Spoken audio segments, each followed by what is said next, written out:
Pasa que sí llegaron a las piscinas, pero no hubo. Ah, decidimos las piscinas, pero ya no. I took a ride with 3 bikers from Quito. Everything was fine until we saw this funeral. It was a truck driver who passed away. After it started to rain, the only place to wait until the rain is gone was an ice cream shop. Then, things got worse when one biker broke his motorcycle. In the end, we saw a horrible accident on our way back home. This made us think about safe driving and the importance of being prepared with all the motorcycle stuff before a trip.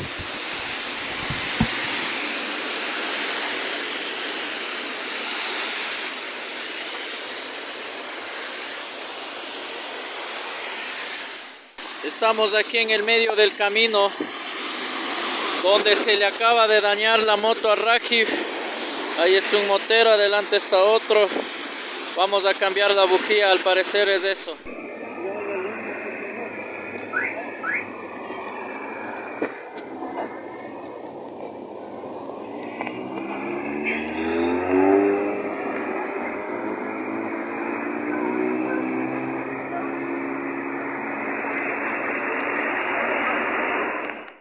Aquí ya por Sangolquí, no sé bien dónde estoy. Y luego ya nos vamos a Maguaña.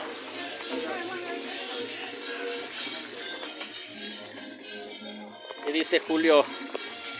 Bueno, hemos llegado al destino, para sí, a comer. Al fin. ¿Rockero, metalero o chichero? Chichero sería. Acá el rockero se hacía chichero en la noche. O sea, de día.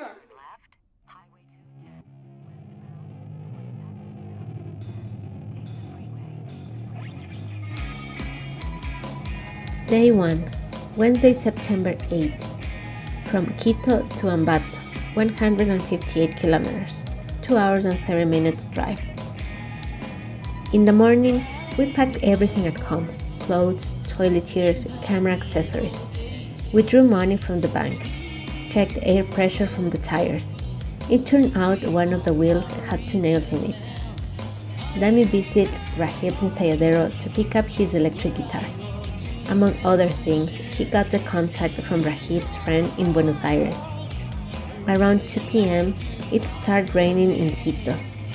Dami stops at the vulcanizer to fix the tire.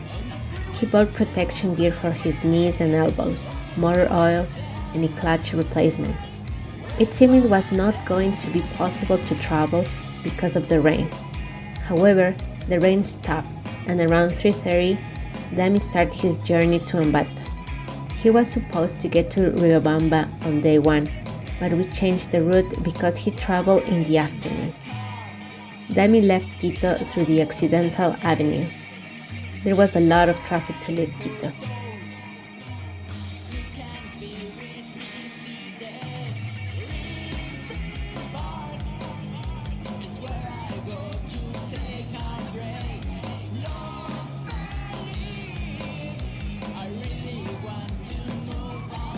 At 5:30 p.m., he was almost in Latacunga, which is halfway to Ambato. He arrived at Pacari Hotel around 7 p.m., tired and hungry. Dorothea, that's how I call the motorcycle, worked pretty well despite the cold weather. Dami wants to visit Pelileo tomorrow morning to buy a pair of pants because he only has one right now, and that's not enough to travel.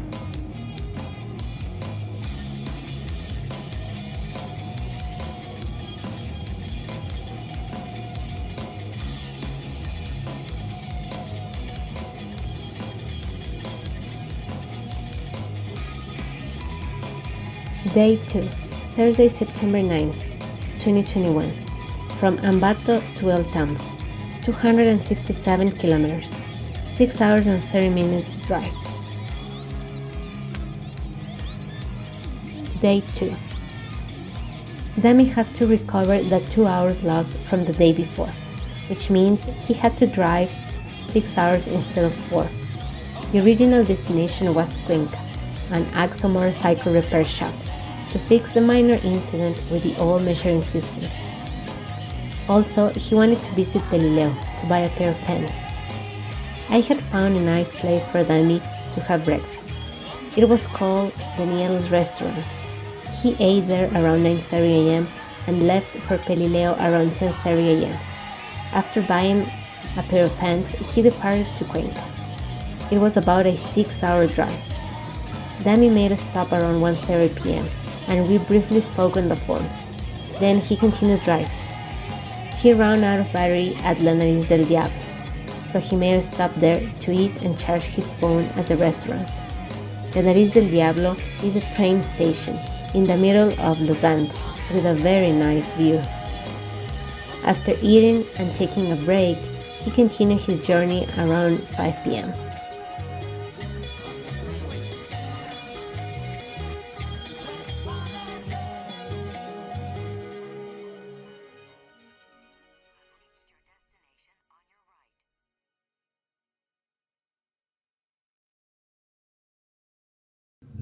Since Cuenca was still far away, about a 3-hour drive, and it was getting dark, Dami decided to drive to the nearest town.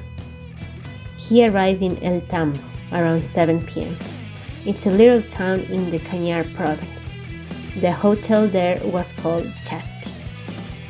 In the beginning, I thought it was going to be possible to drive around 6 hours a day. That way we could save some days. However, it seems staying with 4 hours journey is the safest option.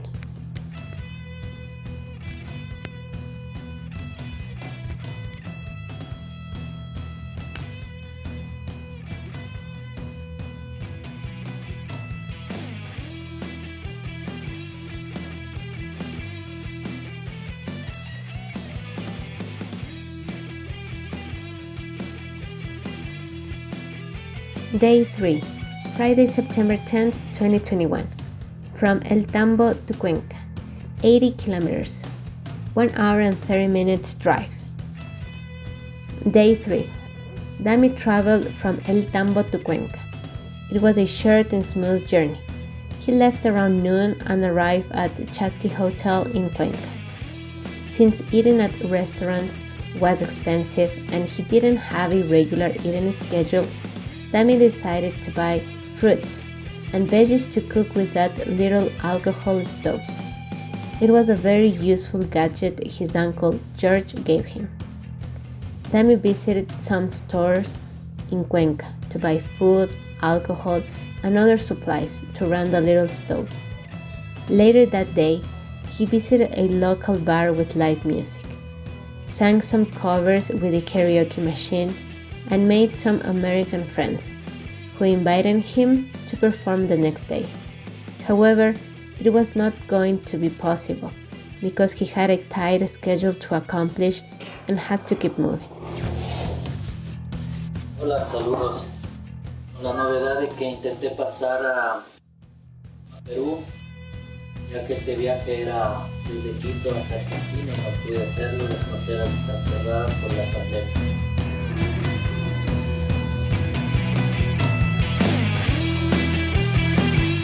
Another project at Cuenca was to visit the Axle motorcycle dealer and repair shop, but it was impossible to reach them.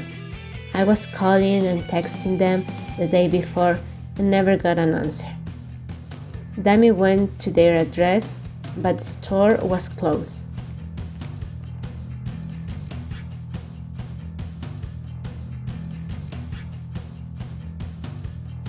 I got back to ordinary life in Quito, but the beautiful scenery and the whole experience I lived riding my motorcycle on the E35 Panamericana highway will last forever in my mind.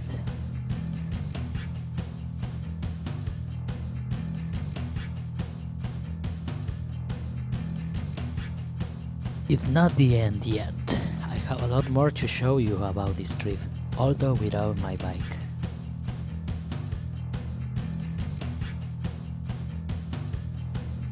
You are watching Guayabamba from the Quechua language, which means green plain. It's a small agricultural town located 29 kilometers northeast of the city of Quito in northern Ecuador. I love this area because it remembers me of the Californian weather and mountains which I like the most.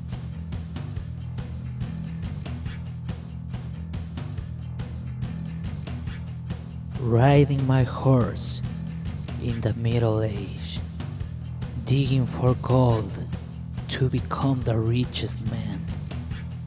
Highland Park is where I go to sweat my shirt. Eagle Rock, I really like to call your name. Driving my car in the modern age, crying for those who can't be with me today. Griffith Park is where I go to take a break. Los Feliz, I really want to move there. Day 4, Saturday, September 11, 2021, from Cuenca to Loja, 215 kilometers, 3 hours and 50 minutes drive. Day 4, Dami was traveling from Cuenca to Loja. It was a 4-hour drive and the highway was very wavy. Every day, Dami had to unload the motorcycle at night and load everything again the next day. That was exhausting and time-consuming. Maybe, moving forward in the journey, he could have been able to do it faster. It was 1:30 p.m. and he was leaving Cuenca. He visited another Axe store that morning but didn't get the replacement needed. Dami arrived around 7 p.m. at Loja. He made a couple of stops to refill gas, eat and check the air pressure in the tires. He stayed at a hotel in the city center, and the next day, Sunday, he was going to try to get a PCR test to cross the border to Peru. Otherwise, he was going to stay in Macará to complete all tasks needed to cross to Peru. Estoy en la frontera con Perú y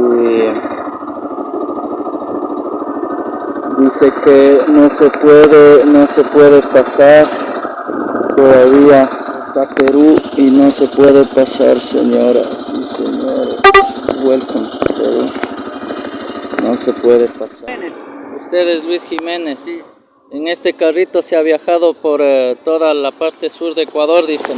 Sí, ¿Desde hace cuánto tiempo? hace unos 45 años. Sí. ¿Qué es lo que más le gusta de caminar esta ruta? Ahí, todos los cantones. Me gusta de caminar por todos lados. ¿Dónde nació? Yo soy de la provincia de Chimborazo.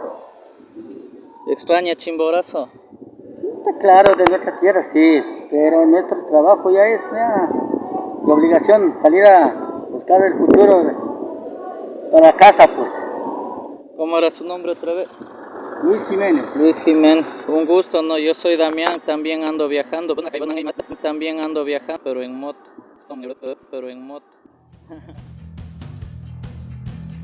My consciousness was triggered bit a bit while traveling alone. Esa parte es muy bueno dar un mensajito a los ciudadanos del mundo, a todos los ecuatorianos y ecuatorianas, hermanos, hermanas, no esperemos que un presidente cambie nuestras vidas. Nosotros podemos por sí solos cambiar nuestras vidas. He parado en un lugar hermosísimo donde pasa un río. Lamentablemente siento un poco de pena por la gente que todavía no cobra conciencia con la cuestión de esto, la basura. Hay mucha gente que todavía sigue contaminando lugares, fuentes tan bellos como estos. Un llamado de atención a las personas de todo el planeta Tierra, por favor, cuidar nuestra naturaleza.